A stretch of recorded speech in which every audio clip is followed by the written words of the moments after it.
This is going to be like one of those tier list episodes of all what I would consider to be the mainline factions in Fallout 3, New Vegas, and Fallout 4, because those are the games that take place furthest along in the timeline. For the factions that ideologically have the highest potential chance of actually solving the wasteland problem, of actually helping humanity retake the wasteland and, well, bringing humanity back to a place where they are in charge and safe once again. So I'm going to go through each of the different factions and play with the idea of what their strengths are and maybe what their weaknesses are when it comes to playing this out. I'm going to start with what I consider to be the authoritarian factions. And why don't we just kick this off with the Enclave? The last few episodes of this month have been about the Enclave. And of course, they are an authoritarian faction. Authoritarian meaning they don't really allow anyone else to sway their opinions. There's a figurehead, or at least a figurehead group at the top dictating what is going on. And they basically tell everyone below what is going on and how it's going to happen. They have some sort of mandate.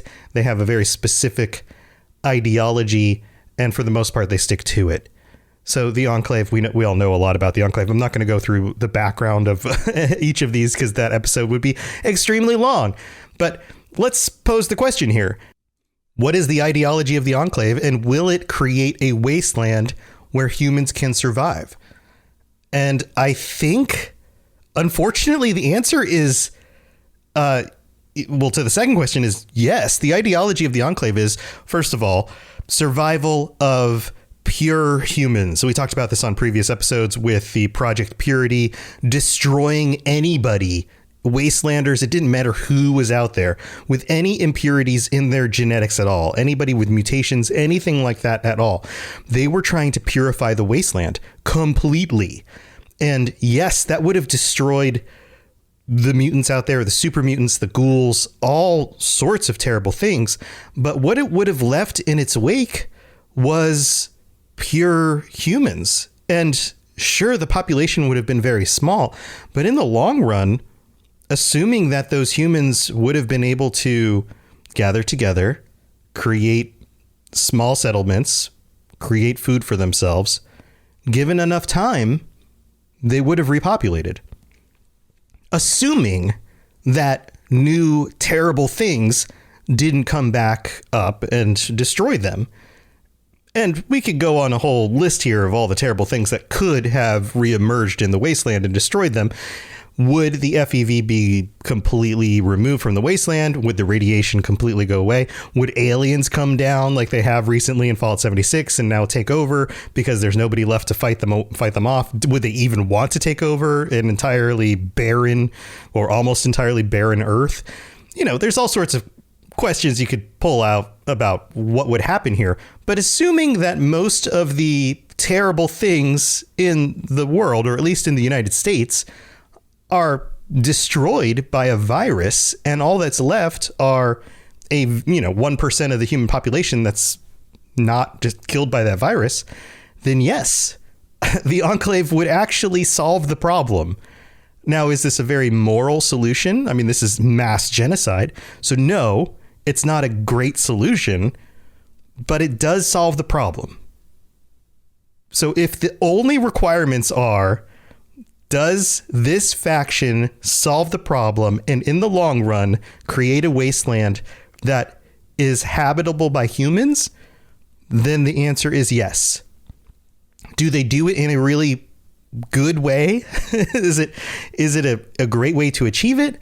Then no. So I think they're probably, it's, for the most part, it seems like it's a yes, it will achieve it, but they don't really do it in the best way possible. So maybe A tier, but there's hopefully a better way to achieve this, right? So yeah, this seems like they could achieve it, but they also didn't, because there were a lot of people who were against the idea. So they didn't ultimately achieve this goal.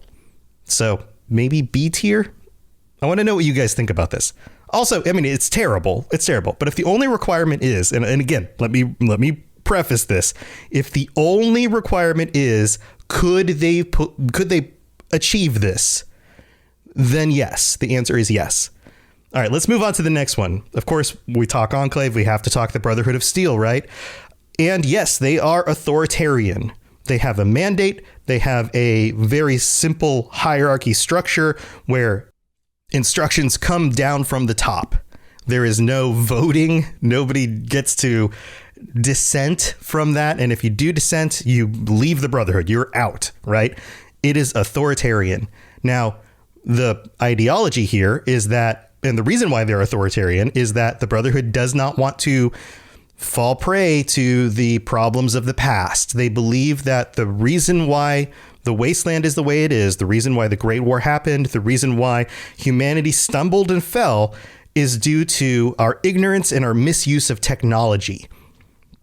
And there's a similarity here in the Enclave in this idea that they are the purveyors of wisdom. They are the only ones who are wise enough to know what to do and how to do what's right. So that's why there's an authoritarianism to this ideology. Now, what's different from the Brotherhood than the Enclave is that they believe that they first of all don't believe in just destroying everybody in order to achieve their goals, or at least most of them don't. But they also don't believe in this overarching need to govern over everybody. For the most part, they let people do their thing unless it has to deal with technology. And when it has to deal with technology, that's when they believe they can step in. So there is a distinction there. Now, there's a question we have to ask when it comes to the Brotherhood is, do they have a plan beyond just keeping humanity from making the same mistakes of the past? And it doesn't seem like they really do. There's more of a, hey, let's not make the same mistakes that we made in the past, and then hopefully we can move forward. But there's not really a, okay, so let's then use the technology to provide for ourselves for the future. There's more of a, let's just safeguard the technology for a time when it is going to serve its needs. There's really not a clear forward momentum. That's a problem when it comes to using that technology in order to create a better future. There's a lot there that's missing from a plan forward perspective. Now, the Brotherhood does safeguard people on occasion. They do look out for other people, especially when there's some sort of protective situation in play, especially when they're negotiating with wastelanders for food and resources and those kinds of things. And they're pretty good at taking out, say, death claws and other kinds of, dangerous things in the wasteland that are potentially going to cause problems. So there is some of that, especially when paired up with some of these other organizations. They can lend a hand in the survivability of the people in the wasteland. But for the most part, they don't really have a plan for moving forward. So in that sense, they're kind of a auxiliary faction that can help other wastelanders, first of all, not destroy themselves, and second of all, protect themselves. But even then, they're not always, depending on the leadership, keen on that idea. Sometimes they do that, and sometimes they don't. So if the question is, does the Brotherhood itself help the world get to a place that creates a survivable world for humans? I think they're kind of D on the list, unfortunately. They're a fun faction. Power armor is awesome. Technology's cool, but they're further down the list for me. All right, let's move on to the next authoritarian faction on my list. We're going back over to New Vegas. Caesar's Legion. Let's talk about Caesar's Legion. And I think we have to group in Caesar's Legion with raider groups and gangs and things like that in general. Now, Caesar's Legion represents the darker underbelly side of what happens when society falls apart. And of course, this is absolutely authoritarian. There is a figurehead at the top. The figurehead at the top says, you do what I say, or basically, I'm going to hang you from a cross, chop off your head, burn you at a stake, whatever, right? And this is a real world kind of scenario here.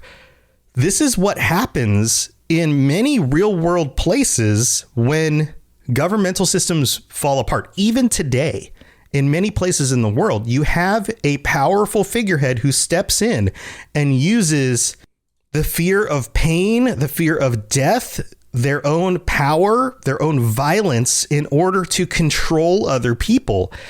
And when you look at the historical record, this is very real. We look at history and we often call these kinds of leaders warlords or kings. These kinds of titles get passed around in history. But what really is the distinction between a gang or a gang leader and a warlord? The distinction really isn't that different when you think about it. A modern day gang leader and a warlord who happens to be in charge of a city-state aren't really that different. Now, a gang exists within a current day political system. They're not just off on their own, but that's due to current day political, organization and that kind of thing. You take that outside of a political system, and now you have warlords who are just lording over their own zones of influence because there's nobody that's there to stop them, to arrest them, to keep them from doing that. At a fundamental level, it's a very similar kind of thing. And in the Wasteland, with Caesar's Legion, with many of these gangs, they're using the same kind of manipulation, and on top of it, drugs and all sorts of other things in order to manipulate the people underneath them. But let's get to their ideology. Is there a way that they can use their power to create a world where humans can survive? They do have a lot of power. They do have a lot of forces, armies, the ability to stand up against the horrors of the Wasteland. I mean, if you have to fight off death claws and you have an army, there is a way to do that. But ultimately, does it create a place where humans can survive? I don't think that's on the top of Caesar's list. I don't think that's on the top of any raider or gang leader's list. I think for the most part, many of these organizations are implosive. They burn brightly, but then they also burn out very violently and then fracture again because there becomes a power vacuum when that very powerful leader, very charismatic personality at the top goes away or is assassinated. And we learn this from history. Oftentimes when somebody at the top, look at, for example, Alexander the Great, once he died, the empire that he created fractured into multiple smaller empires. And it's because there wasn't a political system that was there in order to define who took over that empire. I mean, there sort of was, but it fractured underneath anybody who was there underneath him to clean that up. This creates more internal squabbles than it does anything else. This doesn't necessarily ensure the survivability of the people underneath that powerful leader. And again, the focus of the leadership in this kind of scenario isn't about the survivability of the people underneath. That is not their priority. Their priority is about the power that they can get and maintain for themselves. And as soon as that power is at threat, they will kill anybody underneath them in order to maintain that power. So it becomes a system that simply eats itself. So Caesar's Legion, gangs, raiders, I'm going to put all the way down at the bottom. That's an F. This is an F tier system. This system will constantly eat itself and will eventually destroy itself. If the Wasteland is only set up with these kinds of organizations, then humanity is doomed. There is no future for humanity here. All right, we have two more what I would consider authoritarian groups, and I think that these two are actually very similar, so I'm going to kind of cover them at the same time because they're very technology focused, and again, very individual in their leadership focus. We have Robert House in New Vegas and the Institute. And in a lot of ways, they're very similar. Robert House, of course, was trying to maintain his own life, trying to live as long as he could, used his wealth and his scientific connections, his development of science, I guess you could say, in order to create a situation where he owned New Vegas and was able to create connections with the gangs and kind of, I don't know, move their status up, I guess you could say, in order to basically lord over New Vegas using a bunch of robots and things like that, with a sort of good idea here to create a more civilized place for people to exist. I mean, there was definitely some of a good idea going here. There was definitely let's create a place where humans can be at least removed from the wasteland, a place that is relatively safe, while still creating something for him. There was definitely a personal goal there as well. But it wasn't just all about Robert House. As egotistical as he was, I mean, he's the Tony Stark of Fallout, right? There's a reason why a guy like that can be egotistical, is because he's a freaking genius. So you've got that going on that side. On the other side of the continent, you have the Institute, and you have, again, a group that's focused on technology, on science, on research, and using that science in a way that is slightly different than Robert House. And then you have Father, a kind of egotistical leader who is leading the Institute. And in this sense, they're developing robots, AI, to help the wasteland in their perspective. And in this sense, there's a little bit of, not realizing that the things that they are developing are actually turning into persons on their own and all of that background of that stuff. But they do believe that they're creating something that could further humanity in the wasteland, but they're not willing to share it, right? In both of these situations, they're kind of holding themselves up and separating themselves from the rest of the wasteland. So there are some similarities here. There are differences too, but there are some similarities. That's why I'm tackling them together. Now, do either of these further the existence of humans and the safety of humans in the wasteland? And I think my answer here is only for their own groups. They don't actually help with saving humanity, the big H, humanity across the entire country. They really only serve themselves. And I think in the long run, that becomes a difficult problem for both of them, because they create a have and have not scenario in both cases. There, with the Institute, you have the people of the Institute, which everyone's like, wow, they're living these great lives. But on the backs of these synths, that seems really messed up. And with House, you've got, wow, these, people on the strip are living these great lives. But again, look how different they are from everyone outside the strip. And as we've seen in history, you can't have for very long a sizable difference between the haves and the have-nots until the have-nots push back. This causes revolution. And some of these games play out in these ways. So I think that both of those things inherently, because of the inability for them to share the wealth, lead to problems in the future. Now, the development of science and technology and the ability to share that could eventually help out, or the ability of the have-nots to take over those advances and use them could be beneficial, but that's not the plan of either of these groups initially. So I think both of these groups end up on like a C tier going forward. Now, I guess you could argue Robert House has some plans to help the wasteland on a larger scale, but we could debate that. Why don't we debate this on the next episode? I think that would be more interesting too. But I think in general these are more like C tier organizations. I think that's where I'm going to land with these.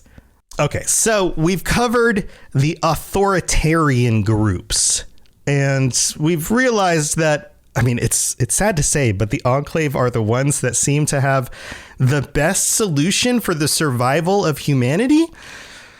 And it's a dark solution. It's a dark solution. So maybe some of these other groups can actually help us out here. So let's talk about the New California Republic. We're still over in New Vegas. The New California Republic, I mean, they're a republic, right? They're not authoritarian. The people who are a part of this group have some say in the way things are going. And because of that, there is, or at least there should be, a little bit more unity among the groups. There's a little bit more agreements, theoretically, about where things are going, a little bit less genocide, a little bit more cooperation, and, you know, a lot more. I think that this would be more of a group that most of us would be willing to be a part of, because we have some say.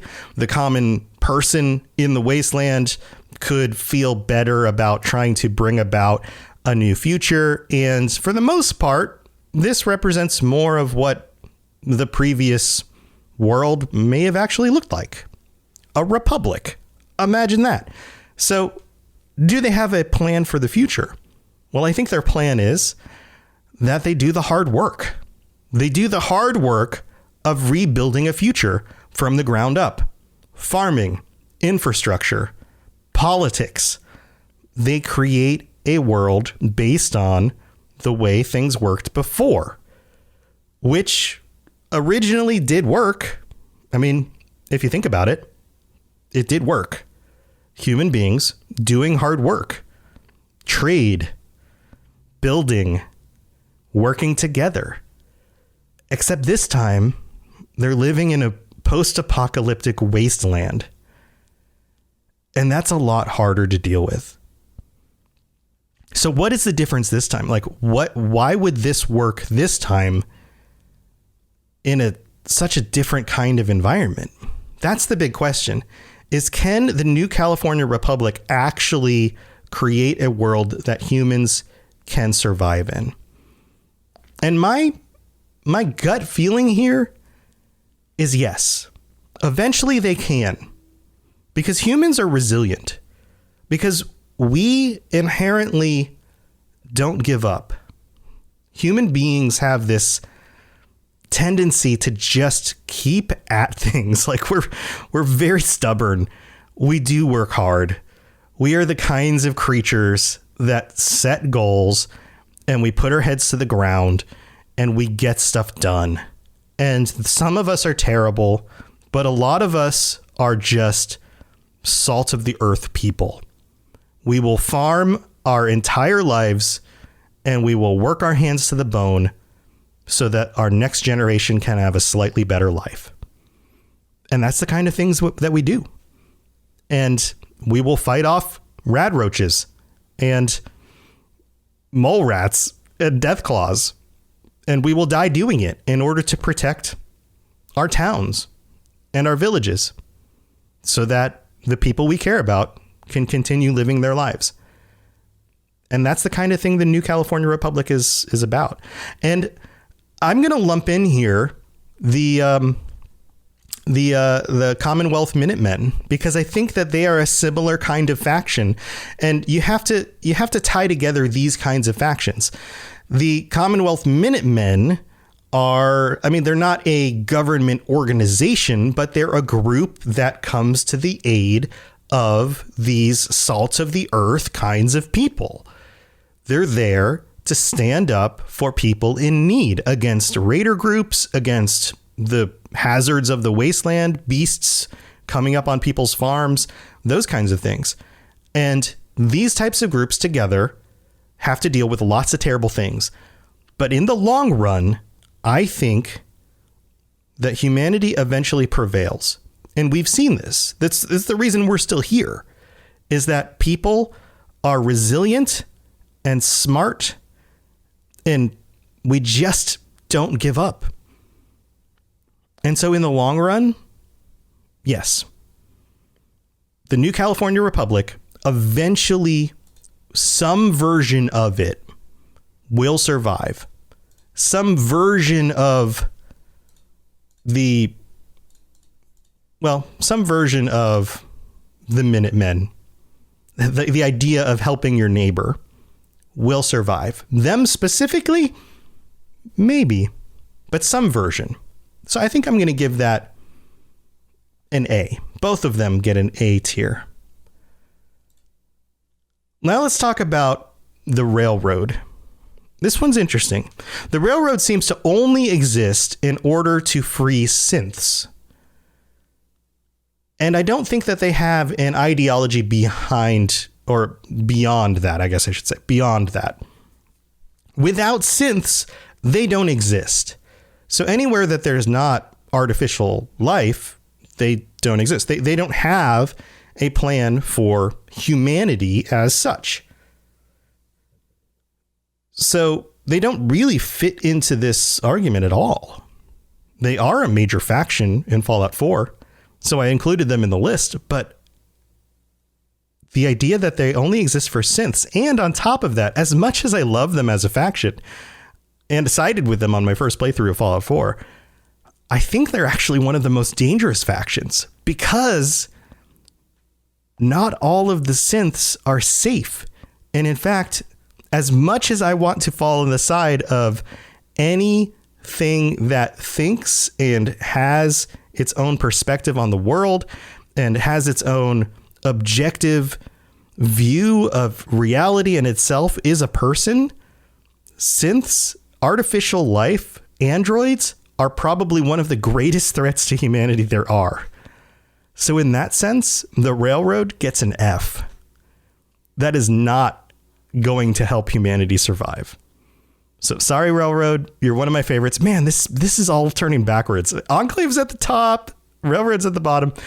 Okay, on to the final one here. And this is not one of the major factions, but I have to include them because they did show up. Lainey and I did an episode on them, and I think they're probably the S tier group, the Followers of the Apocalypse.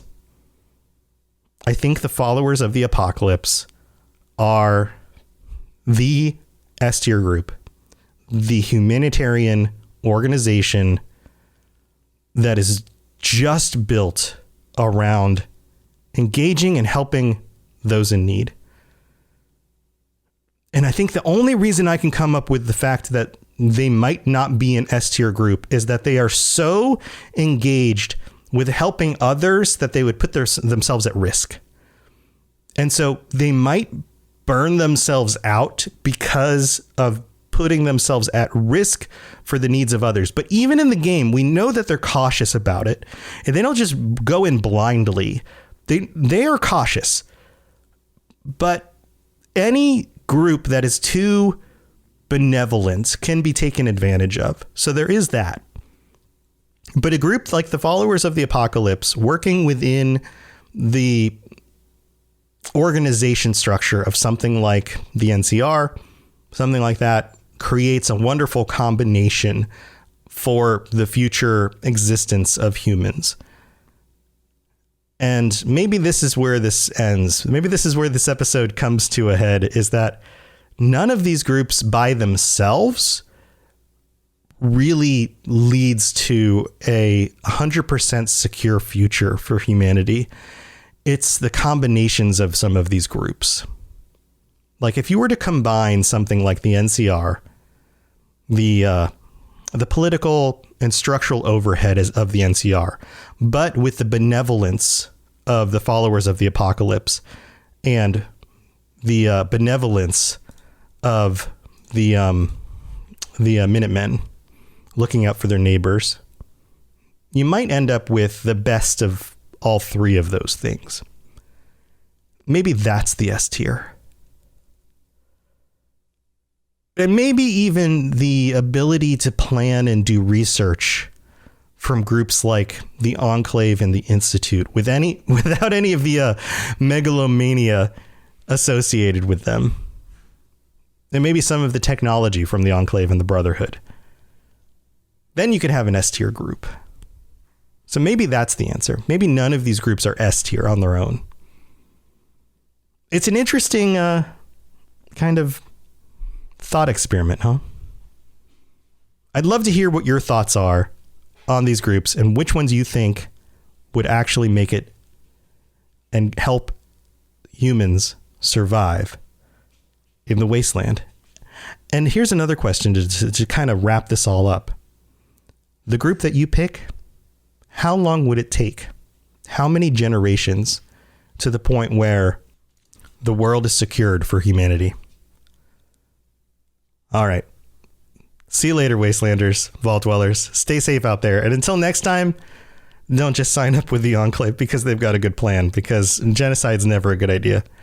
All right, guys. We'll see you later. Bye, everybody. To plug into everything else we're doing, check out robotsradio.net. Also, look up the Robots Radio YouTube for videos about Fallout and other things. And check us out on Twitter, twitter.com/robotsradio. You've been listening to a Robots Radio podcast. Smart shows for interesting people. Check out all the shows at robotsradio.net.